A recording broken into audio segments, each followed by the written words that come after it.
Imagine, right, like hundreds of thousands of dollars in today's money just to figure out what makes people rich. Wow. That's kind of the estimated investment behind this book we're diving into today, Think and Grow Rich, all sparked by this really basic human question. What are the real secrets to financial independence? And if that question has ever kind of kept you up at night, if you're looking for a clear path through this often really confusing world of success principles, stick with us. Welcome to the Deep Dive. Absolutely. You shared some excerpts with us from Napoleon Hill's book, and our mission today is pretty simple. We're going to try to extract the core actionable wisdom from his philosophy, giving you a solid understanding of these really powerful ideas without totally overwhelming you with information. Right. Think and Grow Rich wasn't just some, overnight success or anything like that. It was actually the result of over 2 decades of really intense research. And it all started with this pivotal moment when Andrew Carnegie, a true giant of industry, revealed what he called the astounding secret to his riches to Napoleon Hill. So think about that. A secret so powerful that he felt the need to share it. And Hill then dedicated his life to uncovering whether that secret held true for other people as well. So he interviewed more than 500 wealthy individuals to try to figure out those common principles, those common threads that ran through their extraordinary achievements. And it wasn't just Carnegie that saw value in this project. There were endorsements from figures like Woodrow Wilson and Samuel Gompers even before the book was widely released, which just underscores the impact that Hill's ideas were already having. So this astounding secret that Carnegie shared, it sets Hill off on this massive research quest to basically understand the recipe for success by going directly to the source, by talking to hundreds of people who had actually achieved it. Right. And the core promise of Think and Grow Rich and what we're going to try to deliver for you in this deep dive is that these fundamental principles for making money, they're not out of reach. They're understandable. They're potentially something that you can apply in your own life. And that's what we're going to unpack today, those key concepts, the practical insights to hopefully give you some aha moments along the way without, getting bogged down in too much detail. And it all starts, according to Hill, with something pretty fundamental: desire. Yes. It all starts with a burning desire, as Hill calls it. It's not just some casual wish or a fleeting thought. It's a deep, intense yearning. It's like it's almost an obsessive yearning that really fuels all achievement. And he illustrates this really well with the story of Edwin C. Barnes and his powerful ambition to work with Thomas Edison. And it's important to note the specific wording here.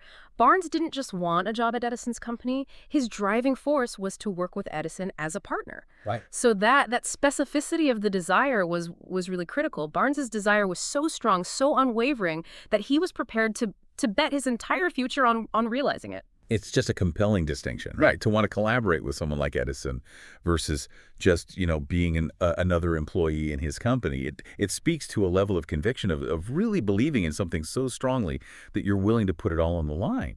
And as Hill points out, Edison himself even recognized that Barnes's initial appearance, his qualifications, they weren't anything special. In fact, they were probably a hindrance.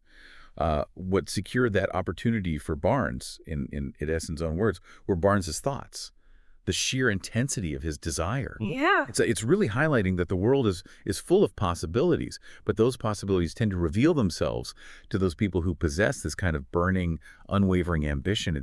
It's the opposite of just sitting back and accepting whatever comes your way. Absolutely. Hill contrasts this kind of, white-hot desire with things like indifference, laziness, a lack of ambition.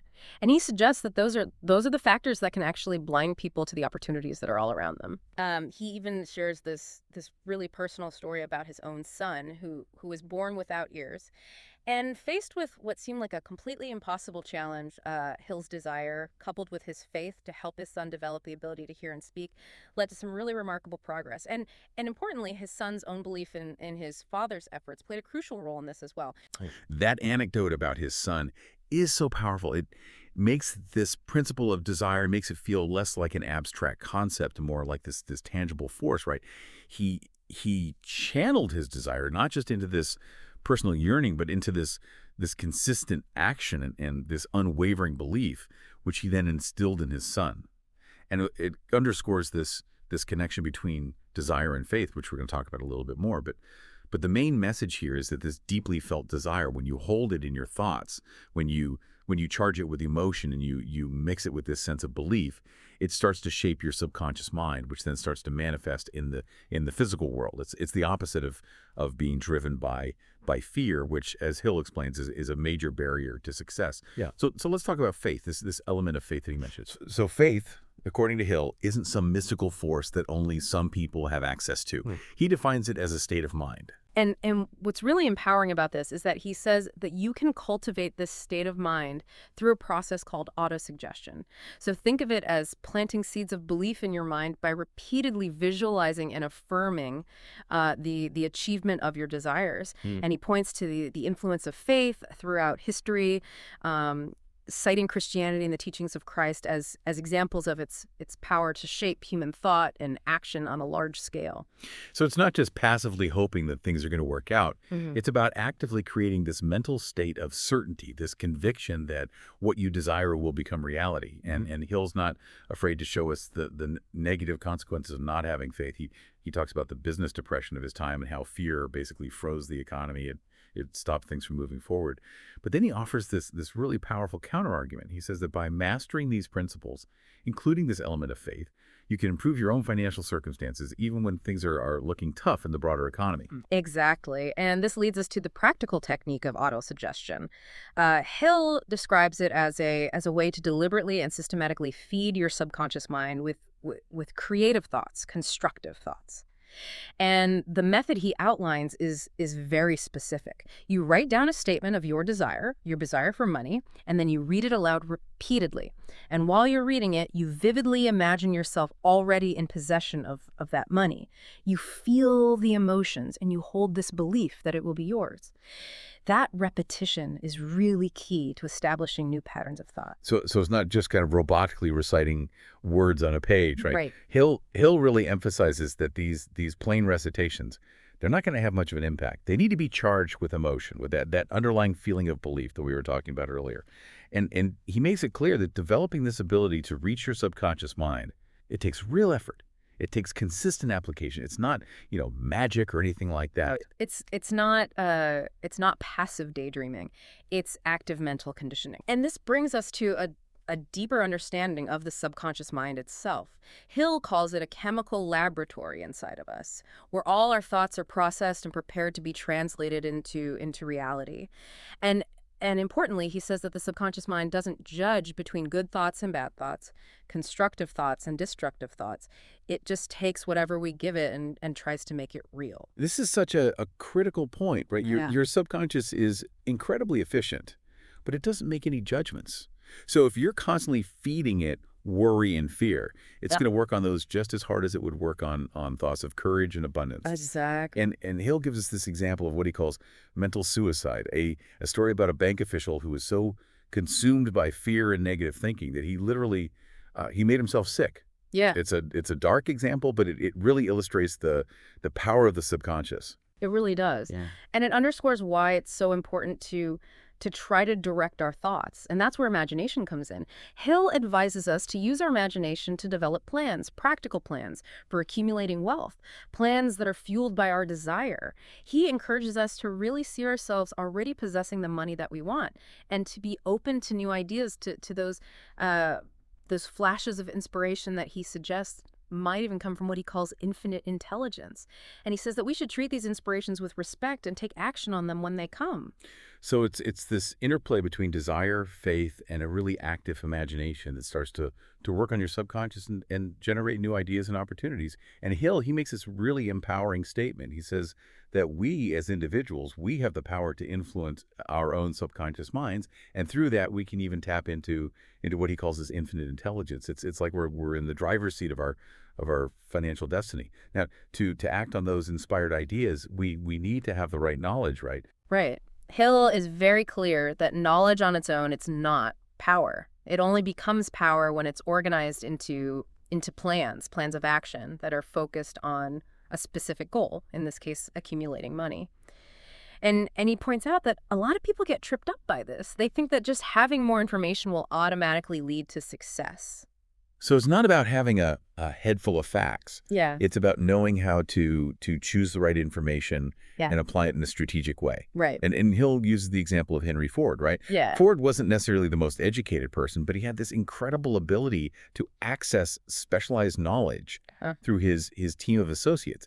He knew who to ask, and he knew how to use their expertise, which was way more valuable than just having a surface level understanding of a bunch of different things. Right. It's about knowing where to find the right knowledge, which Hill says comes from your own experiences, your education, from what he calls a mastermind alliance, which we'll talk about more in a bit, from educational institutions and from things like libraries. He also mentions that employers these days, they really value specialists, people with deep expertise in a particular area. And they also value people who are well-rounded, who have good people skills and a track record of taking initiative. Right. And those things can sometimes be even more important than just, straight academic credentials. And it's interesting that Hill points out that employers see, people who take home study courses or additional training, they see that as a sign of ambition. Yeah. And he says that a lack of ambition is one of those fundamental human weaknesses that doesn't really have a cure. Yeah. And he gives us some examples of this. He tells the story of Stuart Austin Weir, who changed professions in his 40s by learning about law, proving that it pays to know how to acquire knowledge. And then there's the story about the unemployed salesman who combined his sales skills with some bookkeeping knowledge and started a mobile bookkeeping business. Yeah. That's a great example of putting specialized knowledge into action. And that often takes a bit of imagination, right? Right. And Hill distinguishes between two forms of imagination, synthetic and creative. So synthetic imagination is about taking existing ideas and arranging them in new ways. That's the kind of imagination we use when we're developing plans to achieve our goals. Okay. And then there's creative imagination, which is more about those flashes of insight, those new ideas that seem to come out of nowhere. Right. So the synthetic is about remixing what you already know, and the creative is more spontaneous, more intuitive. And Hill suggests that while you might start with synthetic imagination, it's important to stay open to those creative insights as well, because they can lead to those breakthrough moments. Right. And he makes the point that your imagination is like a muscle. You can strengthen it by using it. Exactly. And he uses this really interesting story about a druggist and a clerk who bought an idea. It's a good illustration of the value of imagination. Okay. The physical objects involved in the story, they were basically worthless on their own. What the clerk actually purchased was the concept, the idea behind those objects. And Hill actually challenges the listener to use their imagination to figure out what that missing ingredient was, what made that simple idea so successful. It's brilliant, right? He gets you thinking about the value of ideas, the value of innovation. And Hill emphasizes that there's no set price for an original idea. The creator gets to decide what it's worth. And he points to the rise of industries like the movie industry and the radio industry, all fueled by these new ideas. And he says that the need for new ideas, it's everywhere. Every field needs people who can think creatively. So once you've got those ideas, you need a way to put them into action. Yeah. And that's where organized planning and the Mastermind Alliance come in. So the mastermind principle is about coordinating knowledge and effort between two or more people who are working towards a specific goal. And they're doing this in a spirit of harmony. The idea is that the combined intelligence of a group is far greater than the sum of its parts. Okay, let's break that down a bit. It's about bringing together different perspectives, different areas of expertise, different skills, and using that collective power to achieve something that you couldn't do on your own. And Hill gives us some practical steps for forming a mastermind group. Choose the right people, meet regularly, and maintain harmony within the group. And he's really emphatic about that last part. He says that if there's a lack of harmony, the whole thing can fall apart. Yeah. He's adamant that no one person has all the answers. Right. The collaboration, the brainstorming, the support within that mastermind group, that's what's essential. And if the first plan doesn't work, you come up with new plans. It's about that persistence in working together to find a solution. So it's about shared intelligence, mutual support, all focused on achieving a common goal. It's like having this built-in team of advisors. And once you have those plans, you need the decisiveness to actually act on them. Right. And Hill says that a lack of decision is one of the main causes of failure. And procrastination is a big part of that. He says that we need to develop the habit of making decisions quickly and definitely, using our own judgment. And if we need more information, he says, to get it quietly without revealing our intentions to to everyone. This is about being a doer, not just a talker. And Hill cautions us against talking too much about our plans. He says it's important to listen, to gain knowledge, and to avoid revealing our plans to people who might be jealous or try to undermine us. He has this great piece of advice: keep a closed mouth and open ears and eyes. And he suggests this epigram to keep in mind. Tell the world what you intend to do, but first show it. It's about letting your actions speak louder than your words. And Hill links this ability to make decisions with courage. He talks about the decisions made by the founding fathers of the United States, and he tells a story about a young man named Gonzales who managed to get $1 million within 36 hours after making a decision and developing a plan. This is in stark contrast to just thinking and wishing without taking action. Right. And Hill also talks about how, our education system can sometimes instill in us a habit of indecision, but the ability to make decisions, he says, that's crucial for success in any career, for financial independence. It takes courage to make that commitment, to make a choice. And that leads us to another important quality: persistence. Yeah, persistence. Hill says that persistence is absolutely essential for turning desire into money. He says that most people, they give up at the first sign of trouble, but the people who succeed, the Fords, the Carnegies, they persist no matter what obstacles they face. It's like that saying, when the going gets tough, the tough get going. Exactly. And Hill compares persistence to carbon in steel. It's what gives steel its strength. And he tells the stories of Fannie Hurst and Kate Smith, who both faced years of rejection before they finally found success. They refused to give up. Right. And Hill gives us a list of symptoms of a lack of persistence. Things like not having a clear purpose, indifference, doubt, wishing instead of willing, looking for shortcuts, fear of criticism, and of course, procrastination. He encourages us to really examine ourselves and see if any of these weaknesses are holding us back. Right. You have to be honest with yourself about whether you're really sticking with things or if you're giving up too easily. Mm-hmm. And we've talked a lot about individual effort and mindset, but Hill also emphasizes the power of external forces, especially he calls the power of the mastermind. Right. Hill says that power, especially the power to accumulate and keep wealth, it's basically organized knowledge. And when you have a group of minds working together in harmony, in a mastermind alliance, they create more thought energy than any one person could on their own. He compares it to electric batteries. A group of batteries connected together will produce more power than a single battery. Yeah. It's about that amplification effect. So it's like this synergy, right? When you bring together people who are on the same page, who are all working towards the same goal, their collective intelligence, their energy, it becomes more powerful. And Hill points to Henry Ford's success after he formed alliances with people like Thomas Edison and Harvey Firestone. That's a real-world example of the power of collaboration. Right. And he even talks about Mahatma Gandhi and his ability to inspire millions of people to work together towards a common goal. He calls it a miracle, which shows how difficult it can be to get that level of cooperation. But when you have that harmony, when you have that mastermind group working together, it allows you to tap into what Hill calls a great unseen stream of power. This is a force that flows towards wealth, towards success. And he says that riches need to be attracted through well-conceived plans that are often best developed through this kind of collaboration. So it's about creating a positive environment where ideas can flourish, where people can work together to take action. Now, this next principle might be a little bit controversial for some people. It's the mystery of sex transmutation. Right. This is where Hill talks about redirecting the energy of sexual desire into other forms of creative effort. Yeah. He suggests that many successful people have strong sexual natures and that they've learned to channel this energy into their work.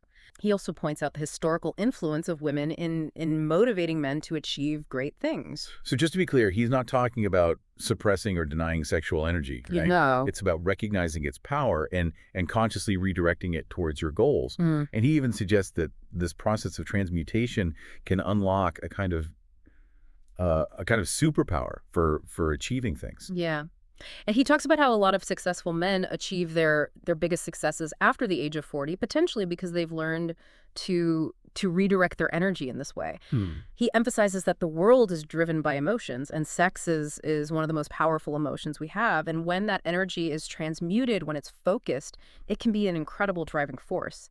He also talks about how society often misunderstands sex, which prevents people from seeing its potential in this way. Right. It's about taking that raw energy and focusing it on your goals, on your ambitions. Okay. Now let's circle back to the subconscious mind. Yeah. Hill revisits the subconscious mind, and he describes it as this field of consciousness that records all of our thoughts and acts on those desires that are mixed with emotion, especially faith. Yeah. He says that the 13 principles that he outlines in his book, they're really tools for reaching and influencing the subconscious mind through habit. Right. And he makes it clear that the subconscious is always working, whether we're trying to influence it or not. So if we're not careful, those negative thoughts, those fears, they can take root and work against us. And he says that thoughts that we want to transmute, the thoughts that we want to turn into reality, they have to pass through our imagination and be mixed with faith before they can really impact the subconscious mind. So it's about being deliberate about what we feed our subconscious.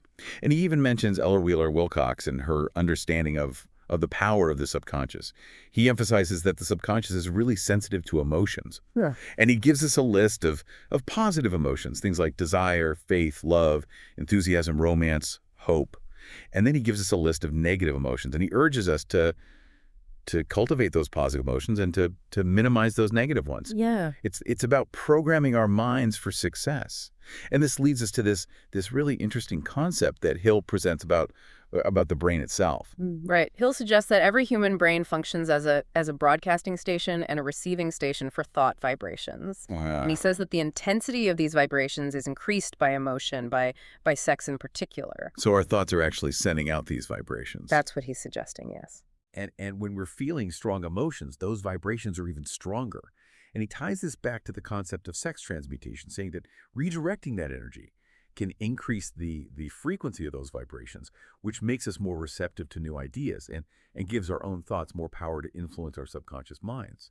He even mentions, ongoing scientific research into things like extrasensory perception, citing the experiments of Professor Rhine. Yeah, the key takeaway here is that the brain is incredibly powerful. It can send and receive information in ways that we're still just beginning to understand. This then brings us to the sixth sense. This is where things get a little more intuitive. Right. Hill describes the sixth sense as a faculty that allows us to connect with what he calls infinite intelligence without even trying. It's like those hunches or gut feelings that guide us sometimes. And he talks about his own practice of holding these mental meetings with what he calls invisible counselors. These are imagined advisors based on historical figures that he admired. And he used this technique to stimulate his subconscious and access this sixth sense. These cabinet meetings that he describes where he's talking to people like Emerson and Henry Ford, in his mind, they sound really interesting. Even though he acknowledges that they're imaginary, he says they've given him a lot of inspiration and guidance. And he suggests that the sixth sense is located somewhere in the brain, acting as a receiver for these hunches.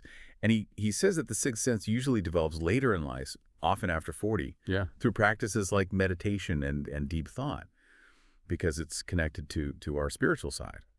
And while he says that understanding the sixth sense can be helpful for people who want to achieve great wealth, he also says that you can still benefit from his principles even without fully grasping this more advanced concept. Right. It's like this higher level of intuition that can be developed over time. Okay. So finally, we get to the obstacles, the things that Hill calls the six ghosts of fear that can really sabotage our efforts and prevent us from achieving our goals. Right. Hill identifies 6 basic fears that he says are pretty much universal. The fear of poverty, the fear of criticism, the fear of ill health, the fear of losing love, the fear of old age, and the fear of death. And he says that these are mental states, and that means we can control them. Okay. So let's look at these fears one by one. Okay. The fear of poverty, he says that's maybe the most destructive one. And it comes from our natural instinct to compete for resources. And it can lead to indifference, to indecision, to worry, to this constant feeling of lack. The fear of criticism, that's a big one for a lot of people, and it's something that industries exploit. Right. The fashion industry, the car industry, they play on our fear of not fitting in, of not being good enough, and this fear can hold us back in all areas of our lives. Then there's the fear of ill health, which is often tied to the fear of poverty. It can make us worry about our health all the time, and that can actually make us sicker. Then there's the fear of losing love, which is, a very powerful and painful fear that can lead to all sorts of problems in our relationships. The fear of old age, he says, that often comes from the fear of being poor in old age, of not having enough. And then, of course, there's the fear of death, which he says is often fueled by religious beliefs. So Hill says that all of these fears, they can really turn into this constant state of worry, especially if we're not taking action, if we're not making decisions. And his solution to each of these fears is to make a decision. Yeah. Decide to stop worrying about money, decide to stop caring what other people think, decide to accept aging, decide to accept death as a natural part of life. Right. And he also talks about how fear is contagious. Yeah. It can spread from one person to another. And his message is that we have control over our thoughts. Yeah. And our thoughts create our reality. So he says we need to be careful about what we let into our minds, and we need to use our willpower to focus on our goals, on our plans. Because overcoming these fears, that's essential for achieving any kind of lasting success in life. Absolutely. Okay. So, wow, we've covered a lot in this deep dive, starting with your interest in Napoleon Hill's book, Think and Grow Rich. We've talked about the importance of desire, of faith, of autosuggestion, of specialized knowledge, of imagination, of organized planning, of decision, of persistence, of the mastermind, of sex transmutation, of the subconscious mind, of the brain as this powerful transmitter and a receiver of thought vibrations, of the sixth sense, and of overcoming those 6 fundamental fears. Right. And as Hill argued, achieving financial independence and other forms of success, it's not just about luck. It's about understanding and applying these principles. Right. They're a philosophy for achieving success in all areas of your life. Right. So as you think about everything that we've talked about today, I want you to think about which of these principles really resonates with you. Which one you feel like you could start applying in your own life right now. Because, as Hill said, real mastery doesn't come from just knowing these ideas. It comes from taking action. Yeah. And this deep dive, it's just the beginning. There's always more to learn, more to explore, and maybe this has sparked a desire in you to do your own research, to really dig into these concepts and see where they lead you.